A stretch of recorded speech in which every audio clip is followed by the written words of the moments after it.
Hello friends, एसकेला classes में आप सभी का स्वागत है। अगर आपने अभी तक चैनल को सब्सक्राइब नहीं किया है तो प्लीज़ इसे सब्सक्राइब कर लें, साथ में बेल आइकन को प्रेस कर लें ताकि हमारे नए वीडियो की नोटिफिकेशन आपको मिलती रहे। फ्रेंड्स, कॉन्स्टिट्यूशन पे हमारी चर्चा जारी है। आज हम राज्यों के राज्यपाल यानी गवर्नर पर चर्चा करने वाले हैं। आप देख सकते हैं जो गवर्नर से संबंधित जो प्रोविज़न है कॉन्स्टिट्यूशन में, वो आर्टिकल 153 से लेकर 167 तक बताया गया है। तो फ्रेंड्स कि जो आज हम ये जो गवर्नर के बारे में चर्चा करने जा रहे हैं, तो इसके बारे में हम ये आपको बताना चाहते हैं कि जिस तरह से केंद्र में जो है प्रशासन का स्वरूप संसदीय है या संसदात्मक है, ठीक उसी प्रकार जो है राज्यों में भी जो यहाँ का प्रशासन है वह संसदात्मक है। कार्यपालिका का प्रधान एक संवैधानिक प्रमुख होता है राज्यों में भी, जिसे मंत्रिपरिषद की सलाह पर कार्य करना होता है। भारतीय संविधान के आर्टिकल 153 आप देख सकते हैं, आर्टिकल 153 के अंतर्गत राज्यपाल के पद का उपबंध किया गया है, जिसके अनुसार प्रत्येक राज्य में एक राज्यपाल होगा। 2 या 2 से अधिक राज्यों के लिए एक ही राज्यपाल हो सकता है। आर्टिकल 154 इसके बारे में प्रोविजन बताता है कि राज्य की जो एग्जीक्यूटिव पावर है यानी राज्य की जो कार्यपालिकी शक्ति है, तो वह राज्यपाल में निहित होती है और वह अपनी कार्यपालिकी शक्ति का उपयोग या तो स्वयं या अपने अधीनस्थ अधिकारियों के माध्यम से करता है। और आपकी जानकारी के लिए बता दें कि अधीनस्थ अधिकारियों के अंतर्गत मंत्रीगण भी आते हैं। तो संविधान के अनुसार जो राज्यपाल राज्य का संवैधानिक प्रमुख होता है और प्रतिनिधि के रूप में कार्य करता है। वह भारतीय राजनीति की संघीय प्रणाली का हिस्सा है तथा संघ व राज्य सरकारों के बीच एक पुल, एक सेतु का काम करता है। तो फ्रेंड्स, इस कड़ी में सबसे पहले हम ये जानेंगे कि राज्यपाल नियुक्त होने के लिए या राज्यपाल के पद के लिए क्या योग्यता होनी चाहिए, जिसके बारे में जो प्रोविज़न है वो आर्टिकल आप देख सकते हैं, हमने लिख दिया है कि qualification and condition for appointment of governor as a governor. तो जो राज्यपाल पद के लिए जो क्या कहते हैं योग्यता और जो शर्तें होती हैं उसके बारे में जो प्रोविज़न है, तो वो कॉन्स्टिट्यूशन के आर्टिकल 157 और 158 में बताया गया है। आर्टिकल 157 के अनुसार राज्यपाल का जो पद होता है उस पद पर नियुक्ति किए जाने वाले व्यक्ति में कुछ योग्यताओं का होना जरूरी होता है। मतलब क्या कि आर्टिकल 157 ये कहता है कि जो व्यक्ति राज्यपाल के पद के लिए नियुक्त हो रहा है तो उसमें निम्नलिखित योग्यताओं का होना जरूरी है। देखिए, आप देख सकते हैं कि इसमें क्या क्या योग्यता की जरूरी है। तो सबसे पहले बात आती है सिटीजनशिप की, कि वह भारत का नागरिक होना चाहिए, यानी वह भारत का नागरिक हो। दूसरा क्या है कि एज ऑफ 35 ईयर, उसकी एज जो है 35 ईयर एज पूरी हो जानी चाहिए। और तीसरी जो योग्यता है वो क्या है कि वह राज्य सरकार या केंद्र सरकार के अधीन किसी लाभ के पद पर अर्थात ऑफिस ऑफ प्रॉफिट पर ना हो। और नेक्स्ट जो चौथा जो आपका है जो क्वालिफिकेशन, वो क्या है कि वह राज्य विधानसभा का सदस्य चुने जाने के योग्य हो और क्या हो, साथ में वह किसी भी पार्लियामेंट के किसी भी सदन का या स्टेट लेजिस्लेचर का मेंबर नहीं होना चाहिए। तो देखिए, यहाँ 2 चीज़ें क्लियर कर लेनी है आपको। यहाँ हमने लिखा है कि not be A member of parliament और स्टेट लेजिस्लेचर। मतलब क्या हुआ इसका कि जो राज्यपाल के पद पर जो व्यक्ति आसीन होने जा रहा है, जो नियुक्त होने जा रहा है, तो वह संसद के किसी भी सदन का सदस्य न हो, साथ ही साथ किसी स्टेट लेजिस्लेचर यानी राज्य विधानमंडल के भी किसी सदन का सदस्य न हो, लेकिन क्या है कि वह राज्य विधानसभा का सदस्य बनने की योग्यता रखता हो। देखिए, यहाँ 2 चीजें हैं, हम आगे बताएंगे इसके बारे में। तो हम आपको याद दिलाना चाहते हैं कि जब हम राष्ट्रपति के बारे में चर्चा कर रहे थे तो उस पद के लिए कुछ ऐसी ही योग्यता बताया गया था। वहाँ भी भारत का नागरिक होना और 35 ईयर एज की बात बताई गई थी, और सेम वही चीज यहाँ भी है। राष्ट्रपति को जो है लोकसभा का सदस्य बनने की योग्यता होनी चाहिए, जबकि राज्यपाल के पद के लिए उम्मीदवार में विधानसभा का सदस्य बनने की योग्यता होना चाहिए। देखिए, और जो ऑफिस ऑफ प्रॉफिट है यानी लाभ का पद, तो लाभ के पद का बिल्कुल वही अर्थ है जो हमने राष्ट्रपति के टॉपिक में बताया था। तो फ्रेंड्स, यहाँ एक चीज पर ध्यान देने की जरूरत है और वह यह है कि राज्यपाल संसद के किसी भी सदन का तथा किसी भी राज्य के विधानमंडल के किसी भी सदन का सदस्य नहीं होगा। देखिए मतलब क्या है कि वो किसी भी, चाहे सेंट्रल में या स्टेट में, किसी भी हाउस का मेंबर नहीं होना चाहिए। लेकिन यहाँ ध्यान दीजिए, लेकिन उसमें राज्य विधानसभा का सदस्य बनने की योग्यता जरूर होनी चाहिए। अर्थात राज्य विधानमंडल का सदस्य होना जरूरी नहीं है, बल्कि सदस्य बनने की योग्यता का होना जरूरी है। और यदि वह संसद या किसी राज्य विधानमंडल का सदस्य है तो जिस दिन वह राज्यपाल के पद पर नियुक्त हो जाता है तो उसी दिन यह समझा जाएगा कि उसने वह पद राज्यपाल के रूप में अपने पद ग्रहण की तारीख से रिक्त कर दिया है। क्यों? क्योंकि इसके लिए जो आर्टिकल 158 है, इसके बारे में साफ स्पष्ट प्रोविजन बताता है कि जिस दिन वह राज्यपाल के पद पे आसीन हो जाएगा तो अगर वह किसी हाउस का, चाहे सेंट्रल में चाहे स्टेट में, चाहे पार्लियामेंट का या स्टेट लेजिस्लेचर का किसी का भी मेंबर अगर है तो क्या हो जाएगा, उसकी सदस्यता वो ऑटोमेटिक समाप्त हो जाएगी। तो फ्रेंड्स, अब हम देखेंगे कि राज्यपाल की नियुक्ति कैसे होती है, यानी जो इनका अपॉइंटमेंट होता है वो कैसे होता है, और इसके बारे में जो प्रोविजन है वो आर्टिकल 155 में बताया गया है। आप देख सकते हैं कि अपॉइंटमेंट ऑफ गवर्नर के बारे में आर्टिकल 155 में प्रोविजन बताया गया है। तो आर्टिकल 155 के अनुसार राज्यपाल की नियुक्ति राष्ट्रपति के द्वारा प्रत्यक्ष एवं रूप से की जाएगी।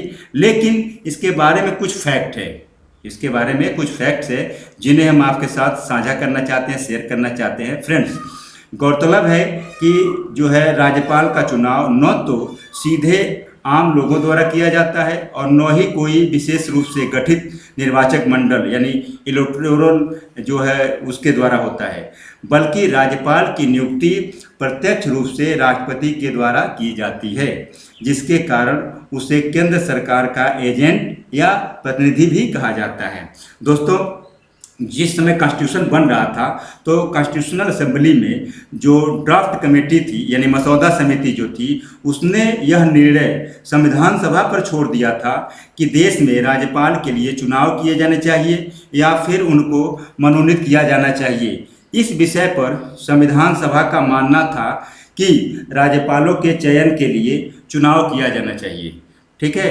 परंतु राज्यपाल और मुख्यमंत्री की शक्तियों के बीच टकराव की आशंका ने राज्यों में राज्यपाल के नामांकन यानी मनोनीत करने की प्रणाली को जन्म दिया और तब से यह परंपरा बन गई कि राज्यपाल की नियुक्ति राष्ट्रपति द्वारा की जाएगी। लेकिन वास्तव में राज्यपाल की नियुक्ति राष्ट्रपति के द्वारा केंद्रीय मंत्रिमंडल की सिफारिश पर की जाती है।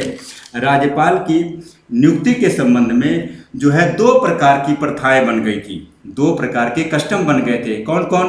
तो जिसमें पहले तो यह प्रथा बन गई कि किसी व्यक्ति को उस राज्य का राज्यपाल नहीं नियुक्त किया जाएगा जिसका वह निवासी है, अर्थात कोई व्यक्ति अपने होम स्टेट का गवर्नर नहीं बन सकता। और दूसरी जो प्रथा थी वह यह रही कि राज्यपाल की नियुक्ति से पहले संबंधित राज्य के जो मुख्यमंत्री होंगे, चीफ मिनिस्टर होंगे, उनसे विचार विमर्श किया जाएगा। तो मित्रों, आपको जानकारी के लिए बता दें, आप देख सकते हैं ये हमने बता रहा है, ये जो कॉन्स्टिट्यूशनल असेंबली में जो हुआ था चर्चा, उसकी बात कर रहे थे। अच्छा, तो ये जो दो प्रकार की प्रथा थी, क्या प्रथा कि मतलब एक तो ये कि कोई व्यक्ति अपने होम स्टेट में गवर्नर नहीं बनेगा, और दूसरी जो प्रथा बन गई कि जो है गवर्नर अपॉइंट होने से पहले जो है उस कंसर्न स्टेट के चीफ मिनिस्टर से क्या किया जाएगा, विचार विमर्श किया जाएगा। तो जो ये दोनों प्रथा थी तो 1950 से लेकर 1967 तक यह दोनों प्रथा अपनाई गई। लेकिन 1967 के चुनाव में जब कुछ राज्यों में गैर कांग्रेसी सरकारों का गठन हुआ तब दूसरी प्रथा को समाप्त कर दिया गया और जो है चीफ मिनिस्टर से विचार विमर्श किए बिना राज्यपाल की नियुक्ति की जाने लगी।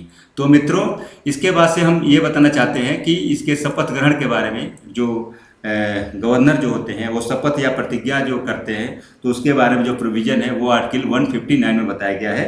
तो इसमें बस इतने जानना है कि जब राज्यपाल के पद पर कोई व्यक्ति नियुक्त हो जाता है तो नियुक्त होने के बाद आर्टिकल 159 के तहत जो है उस संबंधित राज्य के जो हाई कोर्ट के चीफ जस्टिस होते हैं तो उनके समक्ष, या अगर वो अनुपस्थित हैं तो उनकी अनुपस्थिति में जो भी सीनियर मोस्ट जज होगा उसके समक्ष वो शपथ लेंगे।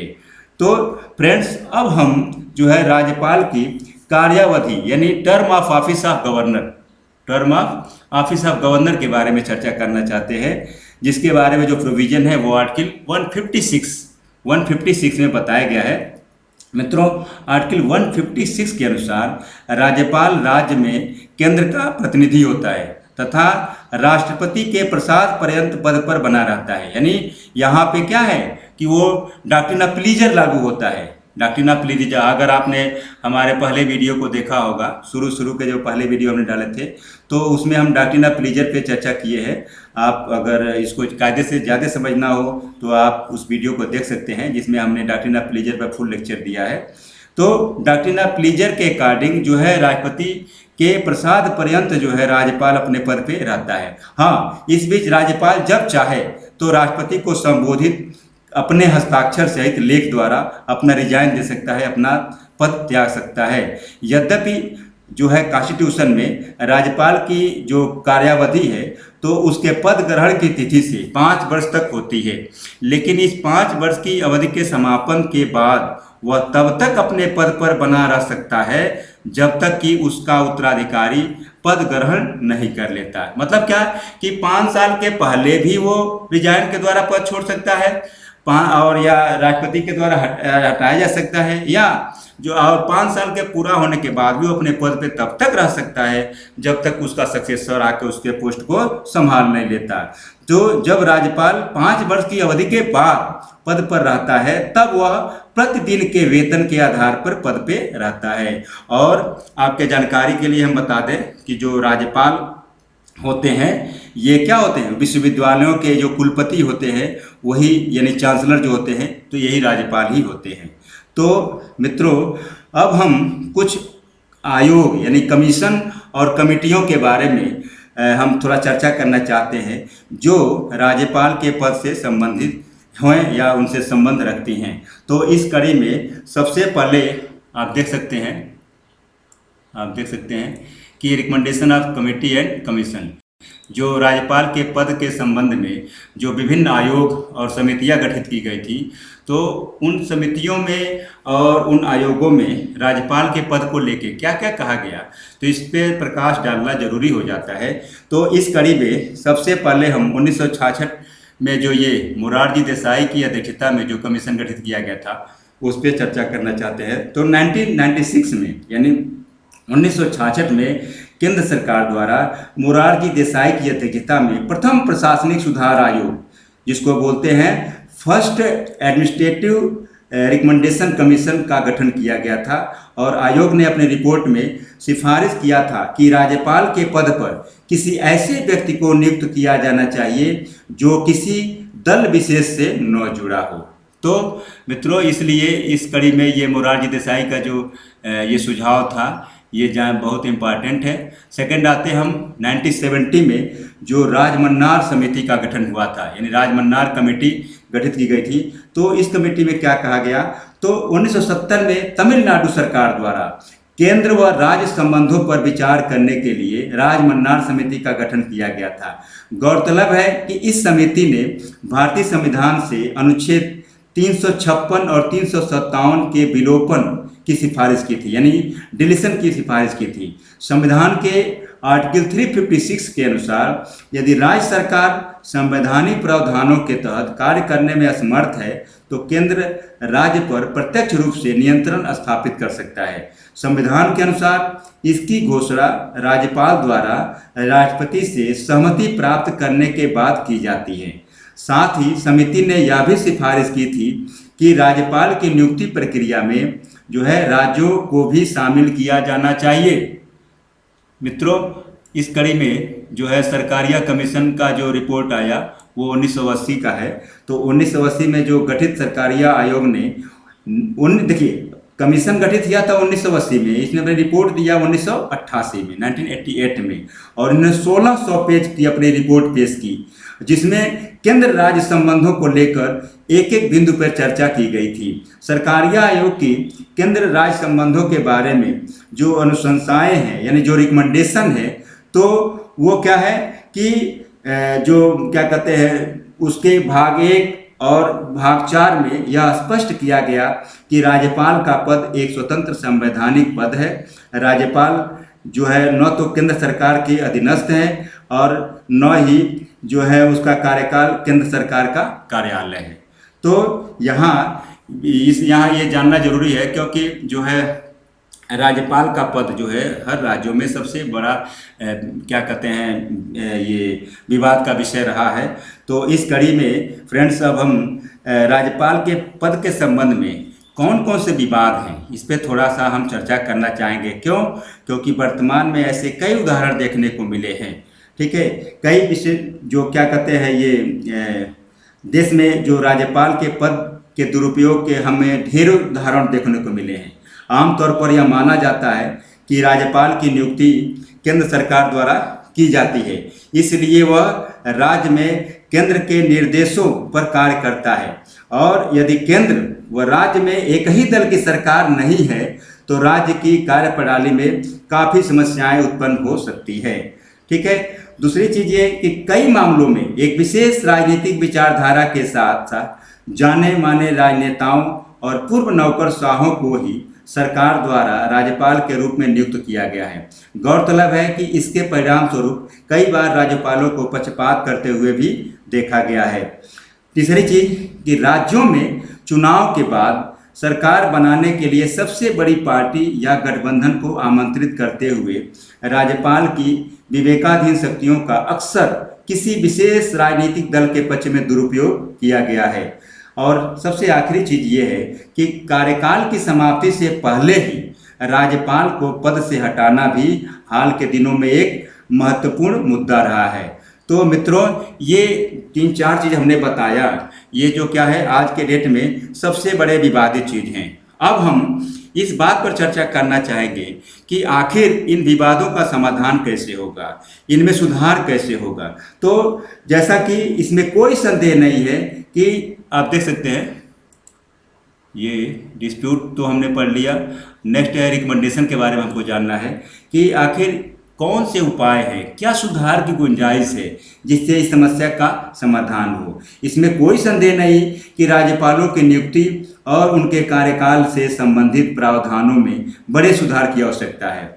वर्ष 1970 में जो राजमन्नार समिति गठित की गई थी, तो उसके सिफारिशों को लागू किया जाना चाहिए और राज्यपालों की नियुक्ति प्रक्रिया में राज्यों को भी शामिल किया जाना चाहिए। उल्लेखनीय है कि केंद्र राज्य समीकरण में असंतुलन को दूर रखने की शुरुआत इस तरह के सुधार से ही की जा सकती है।